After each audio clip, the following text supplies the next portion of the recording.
Alright, so anyway, this took me way too much time to put together. But now I have something, hopefully, I can actually just make videos with. So, it's going to be a little bit interesting, I guess. But we'll see. I guess we'll start with the general introductions. My name's Anthony, and in this video we'll be comparing Switch 2 with the PS4 and PS4 Pro. I'll be looking at peak and average performance for each cross-platform game I can find information about to measure the maximum resolution and frame rate for each console to get a sense of the performance of each system. Since Switch 2 currently might not be maxing out any of its specifications or pushing past any of the limits of the PS4 or Xbox One, with the exception of loading content due to having faster storage built in as standard, the total drawn pixels per second will be counted and compared across the systems. The math is simple.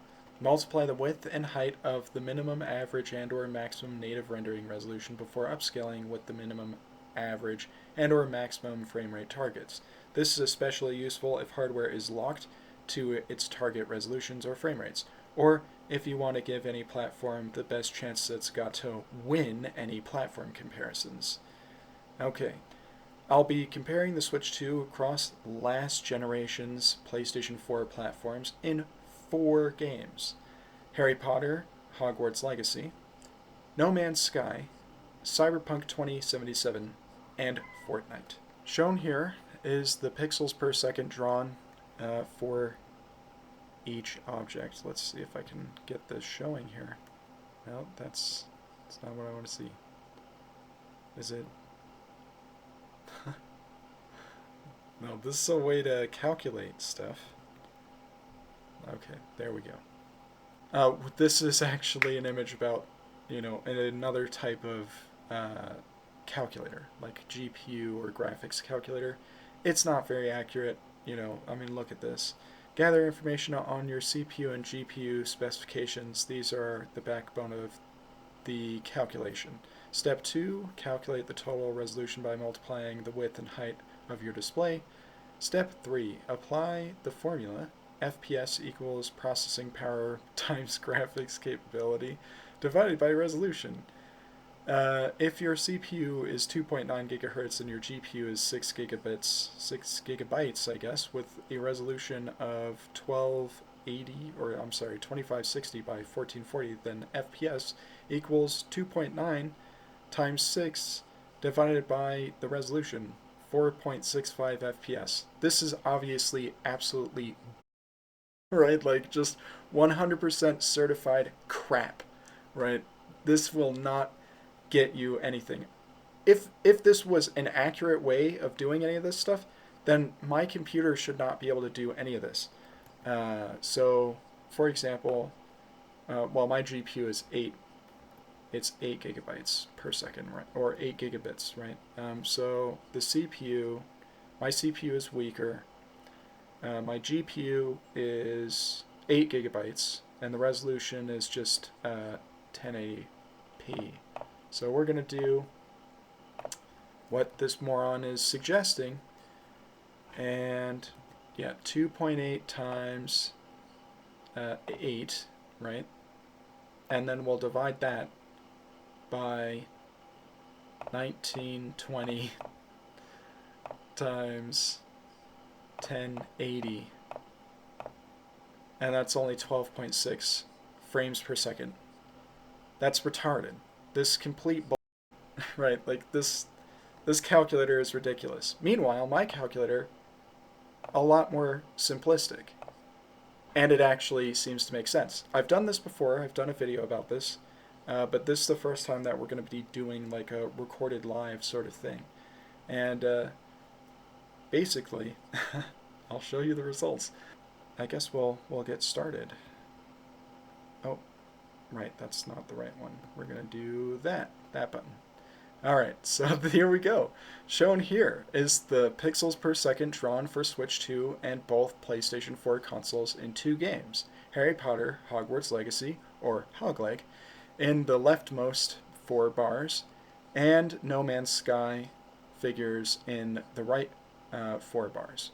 Red is the Switch 2 or Switch 2 S2, as in the little icon you can see. All this lovingly crafted took 4 days. Ridiculous. In the legend, and you can see the other consoles listed with their corresponding colors in the upper left-hand corner of the image. The height of the green bars indicates average PPS levels. These are the pixels per second for both PlayStation 4 consoles. That green color might be changed when we look at Xbox One at some point, but that'll be for a future video, I suppose. It took me 4 days to make these graphs. Oh my gosh, I should really exercise my blending muscles. It should not take this long. Not at all. Not at all.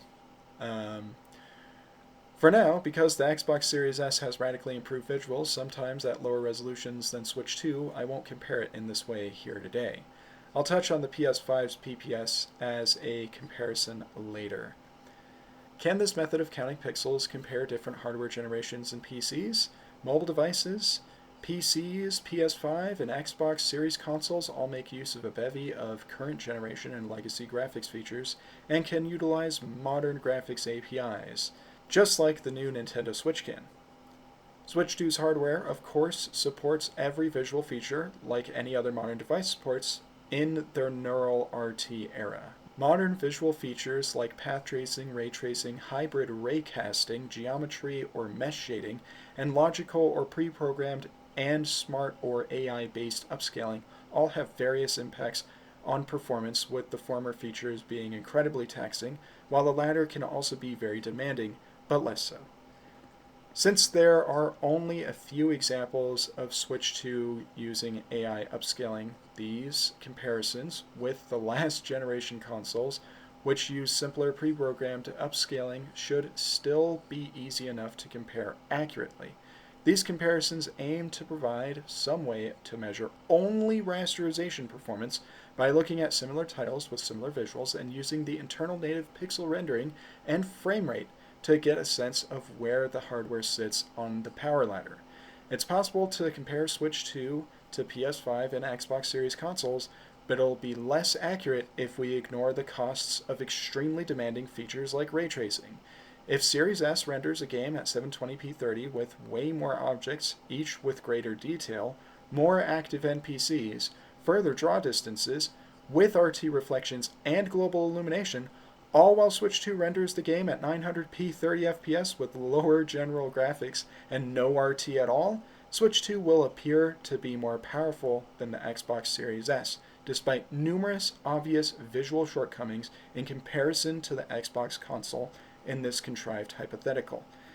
And I'll show you an example of that with the graphs that I've created. Wait, Switch 2 uses DLSS. I can already hear you typing this up. How does that impact the measurements? I'm guessing that DLSS isn't as taxing as many make it out to be, at least on Switch 2. Supposedly, NVIDIA, Nintendo, or a collaboration resulted in the customized variant of DLSS specifically designed for Switch 2. PS4 and Xbox One aren't completely out of the picture when it comes to logical upscaling.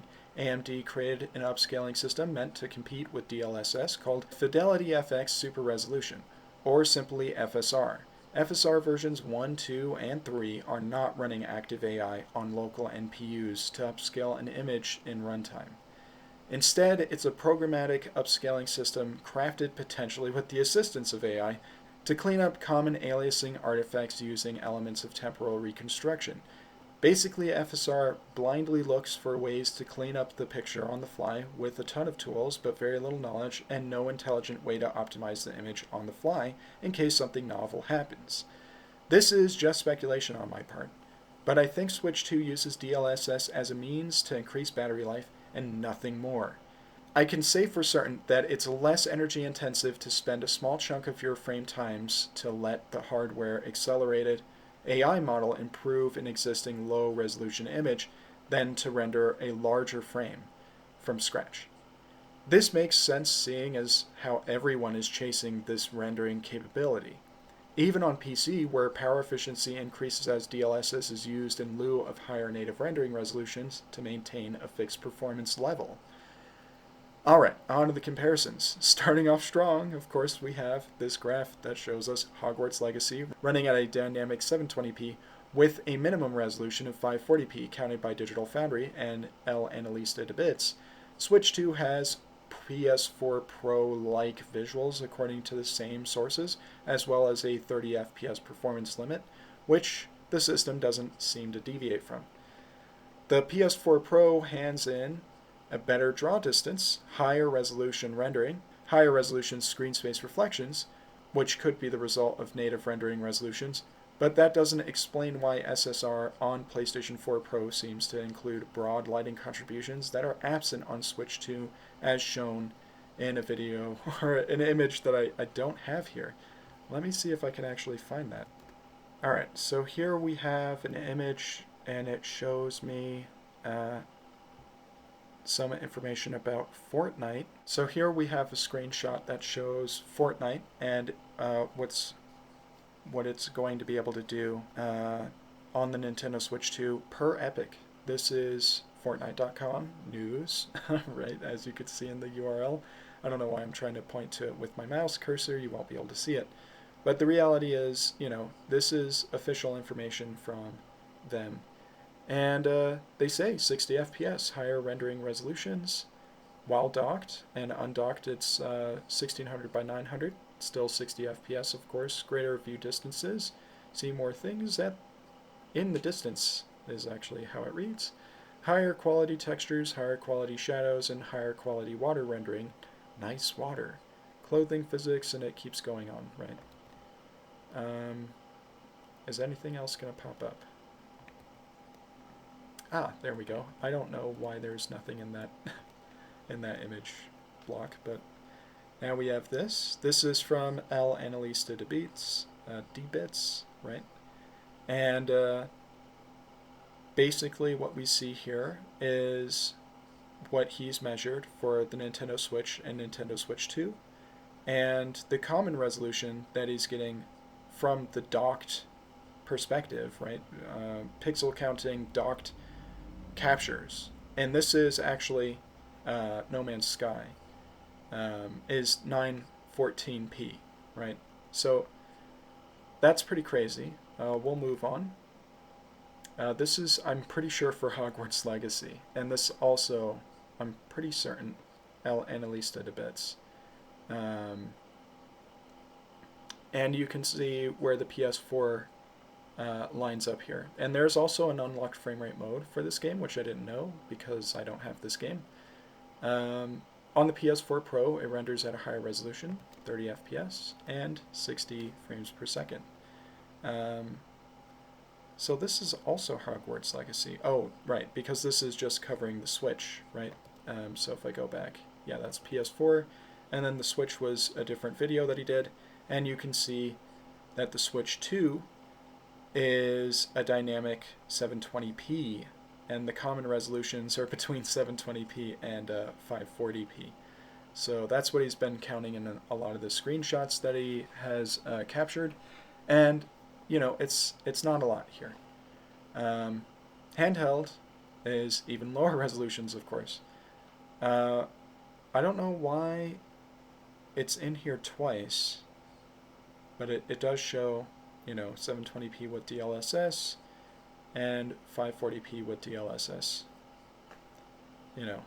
It basically is a locked 30 FPS according to his performance stuff. Here we see again the Nintendo.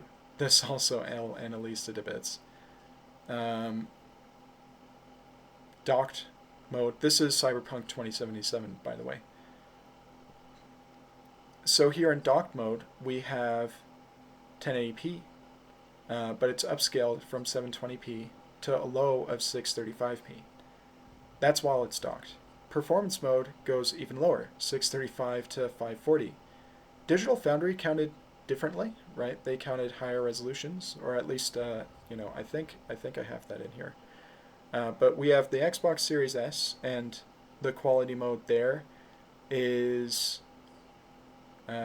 when it's 1440p, and they're saying that it's upscaling from, it can be It can be a native 1440p, and it can be as low as, well, at least he says the common resolutions are 1440p and 1260p. So as low as 1260p from his counts.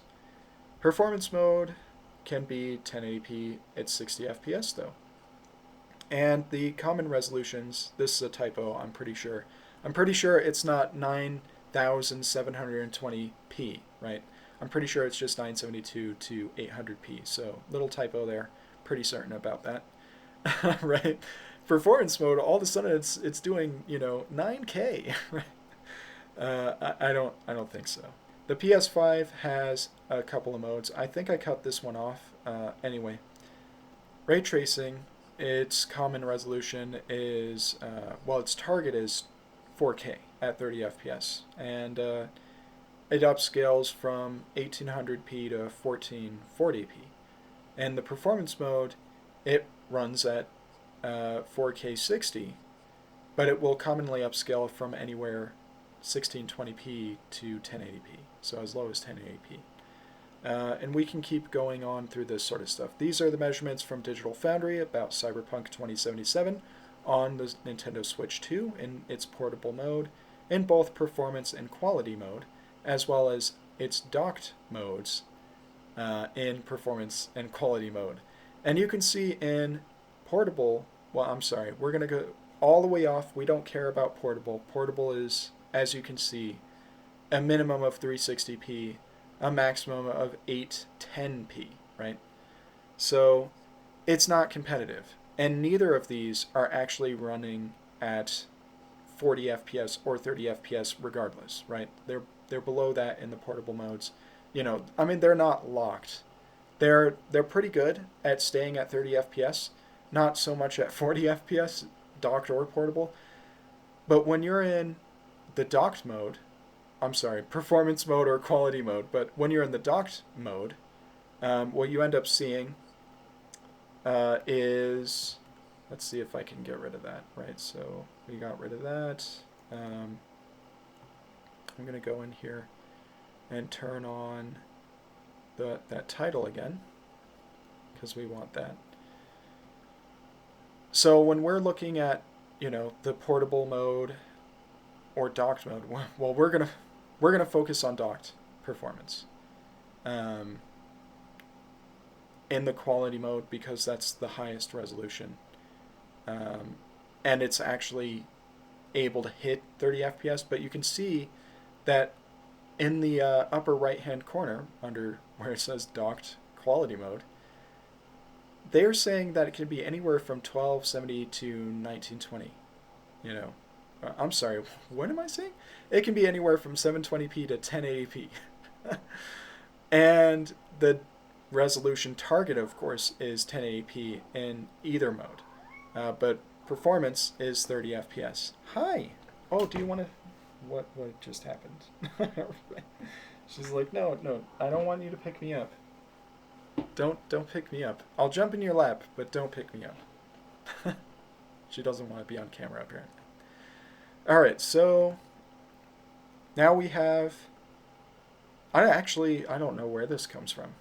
This could be... I don't know where this comes from. But, comes from some person on YouTube. I think a reminder is in order here. Cyberpunk 2077 originally launched for the PS4 and the Xbox One. This was... I remember what the screenshot is. The screenshot is of the game in the opening sequences and the Phantom Liberty DLC for the Switch 2. And it's, as you can see, not running quite well. In the 30 FPS mode, mind you. So we'll go on. I think that's it. Is that really it? Okay, so here we have the DCT feature of... what's his channel? Brazil Pixel. So this is measuring the image resolution. In this case, it's of Fast Fusion. I know. Alright, so we'll get to that later though. Probably actually in a different video. But yeah, I covered some of that stuff. I don't know how this is gonna murder my script. The PS4 version is effectively visually identical to the PS4 Pro iteration, barring the resolution divide. That means, you know, pixels per second estimates should accurately represent the power divide between the PS4 consoles. Okay. Yeah, so apparently I don't have that screenshot.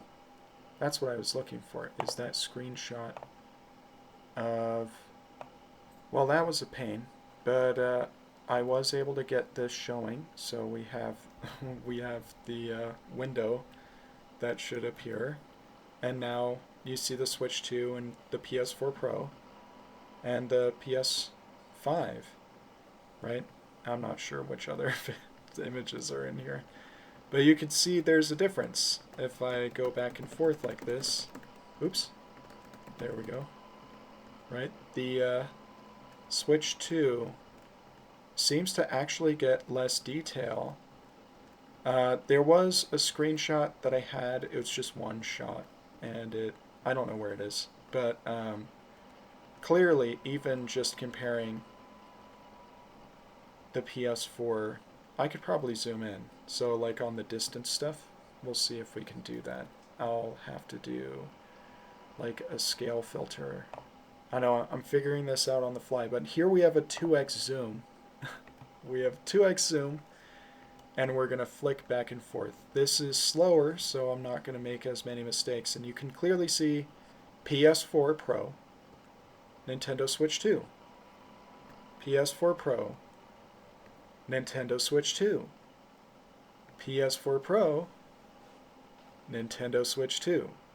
Totally forgot how the recording quality can be completely messed up if I actually am not using my headsets, so I have to apologize for that. Hopefully it doesn't sound terrible.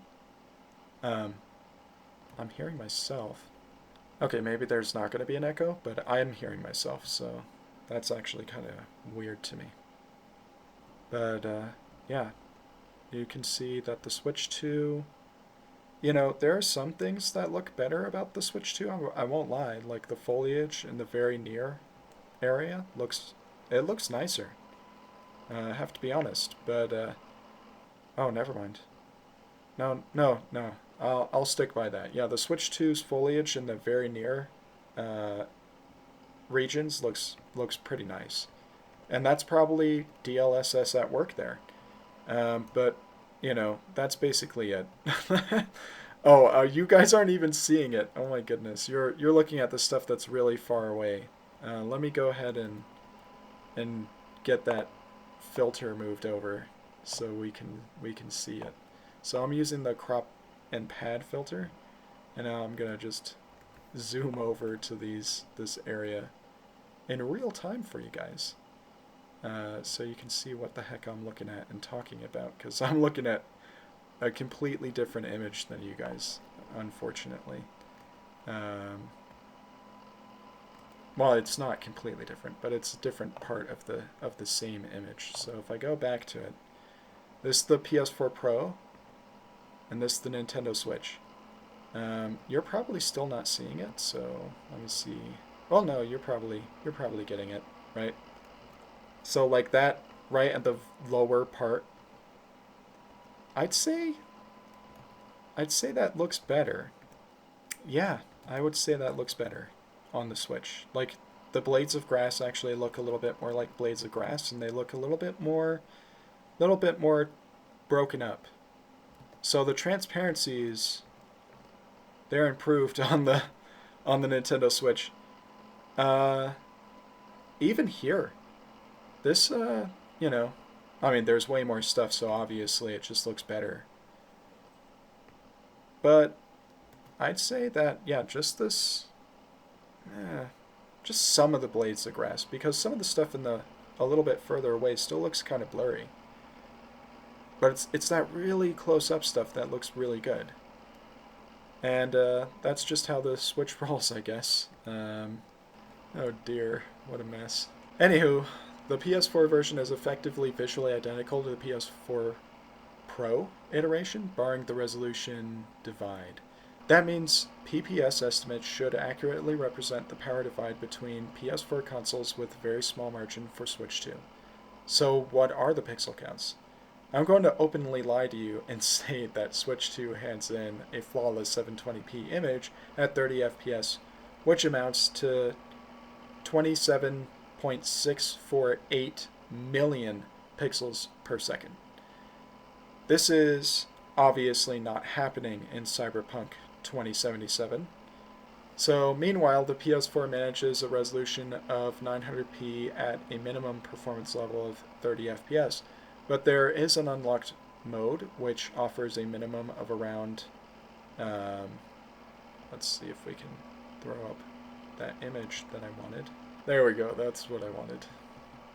Growing pains. Meanwhile, the PS4 manages a resolution of 900p at a minimum performance level of 30 FPS, but there is an unlocked mode which offers a minimum of around 35 FPS, with FPS depressing only momentarily.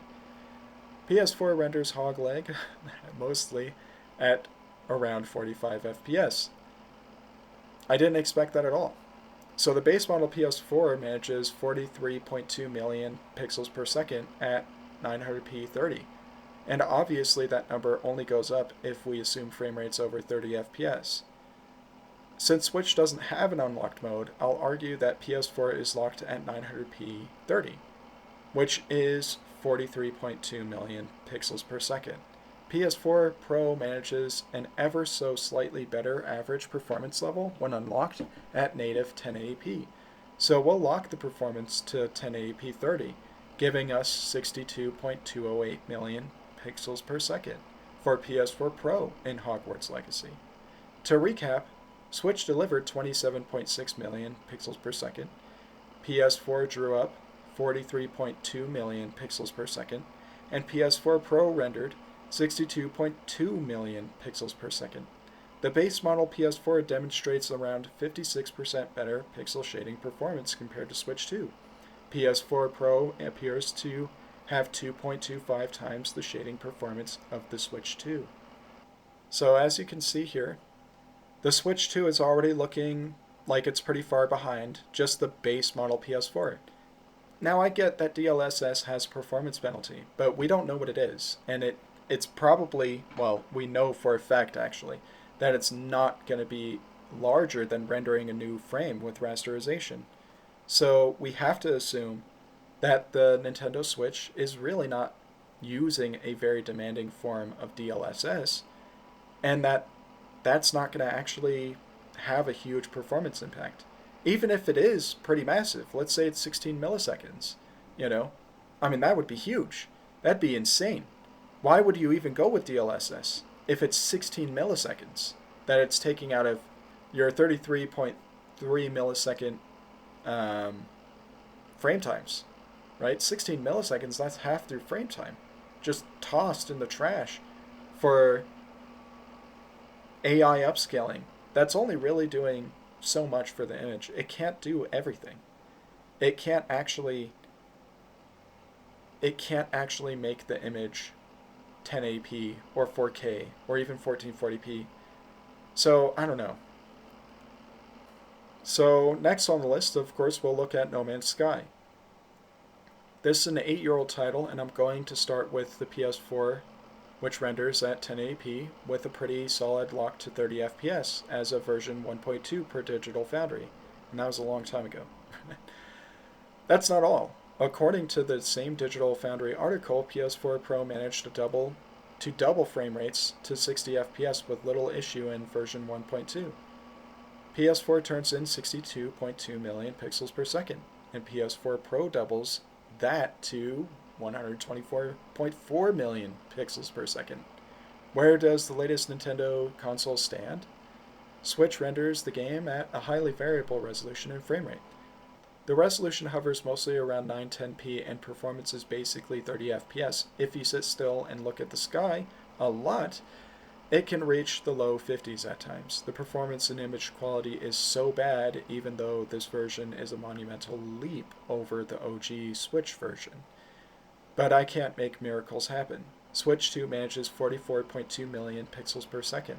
Switch 2 is at least demonstrating that it's a bit closer in power here, with the base PS4 cutting ahead by only around 41%, but PS4 Pro is actually now 2.8 times faster by comparison. It makes some sense that the most demanding thing about this title isn't its visuals. Regardless, this is evidence that the Switch 2's CPU is struggling. Now we're looking at Cyberpunk 2077, finally, which, it has very good image quality on Switch 2, but has worse graphics, less NPCs populating scenes, lower shadow quality in most situations, and noticeably pared back object quality overall. The benefits of Switch 2's improved storage and additional RAM allow Switch 2 to load higher resolution textures and individual objects faster when traversing the open world at speeds. I didn't expect Cyberpunk 2077 to run as well as it does on the Nintendo Switch. It is impressive that it runs so well. Okay, on to the PS4 version. In addition to having better visual settings than Switch 2 in most situations, PS4 also renders the game at a higher resolution and manages decent performance. But I won't say stress points perform better on PS4 than Switch. Speaking on resolution, Switch 2 peaks at 1280 by 720 or as high as 1080p, depending on the source. Digital Foundry claims Switch 2 can reach 1080p resolution, possibly at 30 FPS, and already showed those images. Despite glazing Switch 2's ability to run a 5-year-old title releasing for the PS4 and Xbox One initially, the game can dip into the low 20s in the base game, mostly while driving, and even lower in the Phantom Liberty DLC, which Digital Foundry did actually show off. 900p at 20 FPS gives PS4 41.6 million pixels per second to work with. There is the matter of a slightly more dodgy 30 FPS target at native 1080p according to Digital Foundry, or a dynamic 1080p commonly around 972p according to El Analista de Bits. PS4 can range from 45 to just under 60 million PPS. I'll give Switch the benefit of the doubt and argue that PS4 is struggling to maintain 30 FPS more than Switch 2, and give the system a 6 FPS handicap, giving us a truly cinematic 24 FPS at 972p.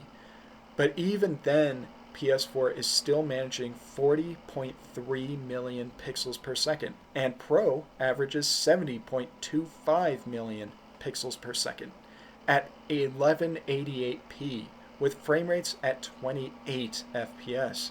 This means PS4 averages around 46% better shading performance next to the Switch 2 and Cyberpunk 2077 as well. Pro appears to have over 2.5 times better rasterization performance. Now looking at Fortnite, which runs at 1224p per the Fortnite blog, or news, or whatever that was, on Switch 2 without Nanite or Lumen, and with reduced shadow range when compared to the base and Pro PS4 units. PS4 runs this game at 1080p 60. Wait, did Switch 2 just win its first comparison with 159.8 million PPS next to the PS4's 124.4 million PPS? Yeah, actually it appears it did, coming in 28% to the better of PS4 given the statistics provided. This has yet to be confirmed though, because I was unable to find any information about Switch 2's actual level of performance. But given what I've found, we see Switch 2 coming out ahead with a firm win against the base PS4. Where does it stand with PS4 Pro? Given the provided statistics from Switch 2 manages to come in with 13% of the Pro's rasterization performance. The real issue is that according to Digital Foundry, Fortnite runs closer to 900p on the PS4 and 1080p on the Pro. Given the prior three examples, which we have real metrics for, it's likely that Switch 2 is rendering Fortnite at an average resolution very close, if not locked, to 720p. 720p 60 gives Switch 2 52.2 million pixels per second to work with, while 900p 60 frames per second would be 86.4 million pixels per second, and 1080p 60 is, again, 124.4 million pixels per second. These figures align with average resolutions and performance levels outlined in the previous examples. Either way, my look at Fortnite on Switch 2 is more about the figures that Epic has provided, but this is how the power ladder could look in reality. So now I'm going to have to show you that image. Let's see if I can do that. What the hell? Alright, here we go. Here we go. This is this is the information that I was able to find about the game. Right? So we see Cyberpunk 2077 and Fortnite. And we see Cyberpunk 2077 is actually rendering a little bit worse than the PS4 and significantly worse than the PS4 Pro. But Fortnite, we actually see the Switch 2 is ahead of the PS4 and very close to the PS4 Pro. But this is probably how it looks. In reality, Switch 2 is probably way behind the PS4 and then the PS4 Pro. To conclude this look at the GPU rasterization performance estimates across Switch and last generation PS4 consoles, we can ascertain that Switch 2 is indeed closer in line with the performance of the launch model Xbox One or even the Xbox One S than the launch model PS4, released all the way back in 2013. To be clear, there is nothing wrong with a tablet-sized video game console that uses around 10 watts on battery being equivalent to a 13-year-old home console, even if it's docked. But for the love of Mario, stop thinking Switch 2 is basically a PS4 Pro. There is simply no real evidence to support such a claim, at least not yet. Just for some perspective, this is what RT does to the PlayStation 5's performance, is right there. So in this image, we can see ray tracing is actually coming behind the PS4 Pro. And, you know, if we assume Epic's figures, then the Switch 2 would actually be performing, it would be shading more pixels. So the resolution of the screen is higher per frame. And the number of frames that it's delivering gives it a higher pixels per second performance level. So it's 60 FPS at 1224p. It would be ahead of what the PS4, the PS5 is doing. The PS5 in this bar with the golden RT emblazoned on it and repeated all the way up and down the graph. And you can see the 4K bar. Well, somehow it's way off the charts. And the reason for that is simply because the PS5 offers a 120 FPS mode. Yeah, Fortnite on the PS5, just the base model PS5, is 150 million pixels per second. Or if you really want to be really specific here, 150,543,360 pixels per second. Exactly. Assuming that it's at kind of the lower bounds at 60 FPS. It's so, yeah, it would be behind the Nintendo Switch. I guess I can kind of show you that, right?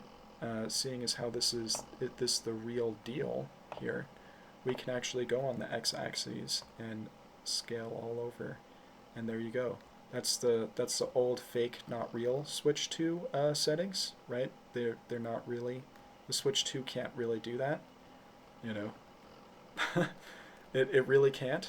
If you think it can, I don't know what to tell you. But obviously, if ray tracing is having this sort of impact on the PS5, that at least some figures that are provided to the public make their resolution possibly lower than on the Switch 2, then that's not really good, right? Like we can definitely see that the Switch 2 is nowhere near in that power bracket, so there's no way that it's pushing these sorts of resolutions. Yeah, but I just wanted to show that.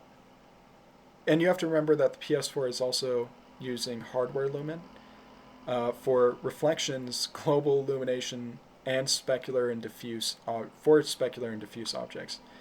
Nanite is also being used, and the game is 60 FPS, right? So, yeah, there's that. But if you turn all that stuff off, the game will run at 120 FPS. So there's also that to consider. You know, the game is basically just it's way better on the PS5, obviously. Not that you're going to be able to take it with you unless you have a a PlayStation Portal, um, right? So I don't know. I guess that's all I wanted to do. All I wanted to cover for this particular video here. So we're done for now, and post-production starts, and hopefully I'll be able to get this out today or tomorrow. I don't really know at this point. But yeah, that's it for now.